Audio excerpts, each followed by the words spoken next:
If you'd like to take a relaxing trip here on the Green River, you can do one of 4 different tubing locations. This one here, Living Waters Tubing. So sometimes it's just about winning. And sometimes it's about family bonding. Yeah. Yahtzee. Yahtzee? It's always about the board game. This isn't Yahtzee. The Mad Smash here in Taylor's Mill is a fun place to let out all your frustrations, whether due to COVID, something that happened, or you just want to rage in a creative way. Here at the Animal Rehabilitation and Conditioning Center, dogs like Tinkerbell get a second chance at life. Who knew it could be so much fun getting lost in 12 acres of corn here at Denver Downs? You see this crash right here. If you turn a little bit this way, you can see exactly how the car, in a sense, came up this hill and barreled into this home because of this incident. So we're working to get, again, more details on exactly who exactly was this driver, why they didn't stop, and unfortunately why this young lady's life was lost. Again, her name is Vanessa Niemeyer. She was 39 years old, and mother is just in shock, she says, and still reeling from the entire issue. I spoke with the neighbor, and she also says that this is not, unfortunately, an uncommon thing. Crashes have happened in this area, and they just want folks to slow down, to stop, acknowledge the stoplights, so less of these issues can happen. Her grandmother says you would think we'd be safe and secure inside your own home. Unfortunately, this is not the case today. So again, working to get more details on that, speaking with Oconee County Sheriff's Department, as well as Greenville is working with them to fix this incident. But right now, what we do know is that a young lady, 39-year-old Vanessa Niemeyer, has died because a car has crashed into the home when she was sleeping, and she died here on scene. We're working to get more details, and we'll speak with law enforcement and hopefully be able to bring that to you a little bit later on. There was a 12-year-old girl as well as a 40-year-old man who we now know the name of as Daniel Fallu. They had gone missing yesterday evening around 9:30. I spoke with the mother of the 12-year-old girl, and she says that her daughter was trying to help Fallu, who was tossing around there on the kayak, and so therefore it's kind of this thing where they fell kind of just downstream. But what we're not understanding is just kind of how everything came to pass, because what happens is Pickens County Emergency Management had to go looking for them around 11 o'clock and were not able to find them. And then this morning, about an hour ago, the girl then walked up, and you can see, and then into their mother's arms. We do have video of that the young girl and the family having a very tearful and happy reunion, because again, they've been missing since 9:30 last night. So the good news is they were found safe. Daniel, however, is known to be, according to the mother, a family friend right now. We're still working out to see exactly what that means in more details. But Daniel was detained because of possible warrants that were out for his arrest. So we're still trying to figure out more details when it comes to their relationship. But again, both were found safely. Last night they had to end that search. They weren't able to find them in the evening hours because it was just too dark. Pickens County Emergency Management says, however, they were happy to say as they walked up on the shore from out of the river and out of the forest, a happy reunion has happened. So we're still working to learn more details on exactly how this kind of all came to fruition. I know both mother and grandmother that I spoke with earlier say that they're just happy that she's safe, and they're working to just figure out exactly who Daniel Fallu is, because they knew him as Solomon. Since May 26, protests and riots have been going on for several days in Minneapolis, Atlanta, as well as here in the upstate. And the topics of racism and police brutality are at the forefront of these events.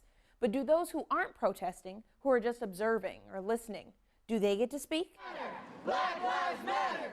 Protesting comes in several forms, says therapist Cynthia Smith, and there's no perfect one or reaction to any of them.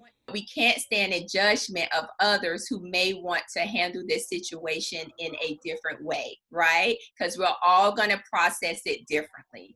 For some, protesting happens through social media, and for others, social activist Tracy Fant says it can be talking to those around you.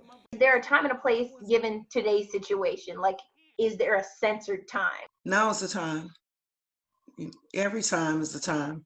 Whenever the conversation comes up is the time. Organizational development firm founder Jessica Sharp agrees, adding that silence on this issue of race, especially in the workplace, is no longer the answer. We've got to begin to have hard conversations. And the reality is those are hard, right? And, none of this work is easy. But, it is required, it is necessary. Black folks cannot be the only ones having this conversation. While the conversations are necessary, there is a danger of running on raw emotion.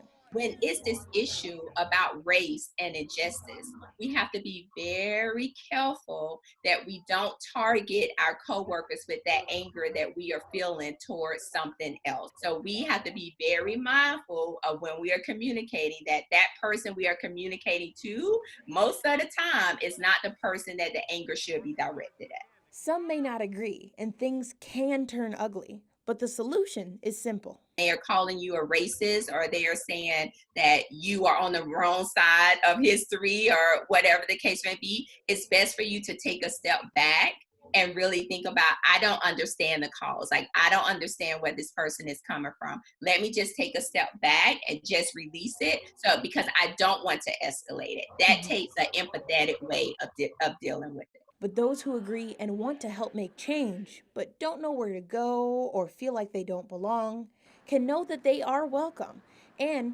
have to be willing to learn. It's not a specific race that makes you an activist. It's your heart for the people. It's your heart to do the right thing by the people.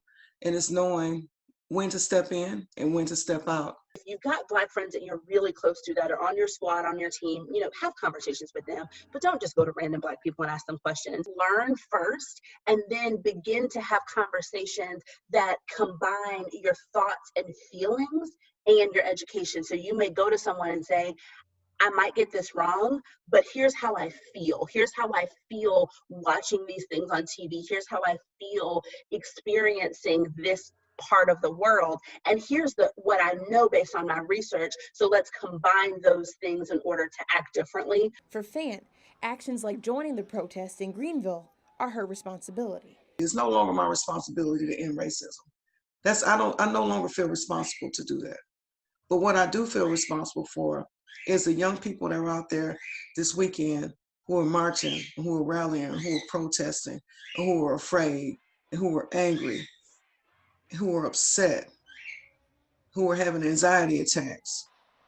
That's what I was responsible for. That call to responsibility can explain why the death of a Black man in Minnesota caused an uprising across the nation. The hate and the injustice, that is the energy. And anytime that is created, we feel that energetically. So that's why when it happens, and it may not be in your area, when that energy of injustice and hate happens, it hits us in an emotional way, and that invokes us to want to do something. My hope is that there is something different. There's a difference now that we can utilize to move forward and to have action. Sharp says action in the form of fair hiring practices, including people of color in leadership roles, having diversity trainings and departments. And though Floyd's murder wasn't in South Carolina, Zachary Hammond was here. Jermaine Massey was here. Walter Scott was here. It has happened here. it's all about perspective. And for one local artist who's been capturing the beauty that's Spartanburg, he sees it in a different way than we can. Peering deep into the screen, Nick Trainer looks for the right colors. I pick the colors based on pop art sensibilities. I love like Andy Warhol and Lichtenstein and different artists. Trainer officially began his professional photography career nearly a year ago.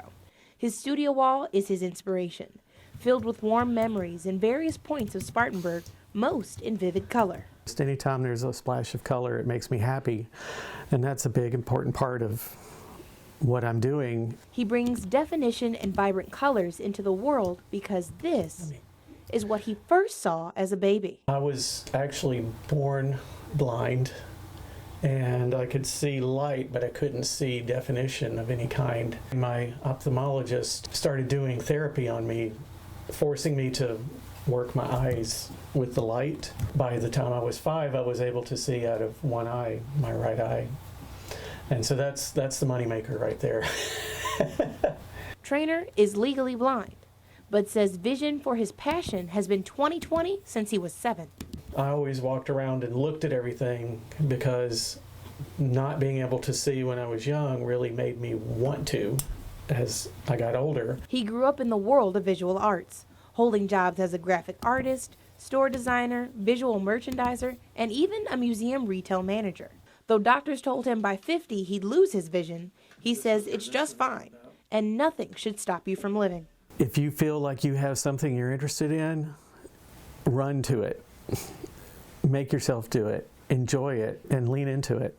It's nothing but happiness and makes you feel better at the end of the day. When I saw your work, I just was blown away. His work is on sale at Spartanburg's Market on Main. Store designer Stacy Johnson says she's loved his work and loves the story of his journey to becoming a professional photographer. And then he was even more amazing to me. And you've met him, he's so positive and upbeat. He's really wonderful to have in the store as one of our artists.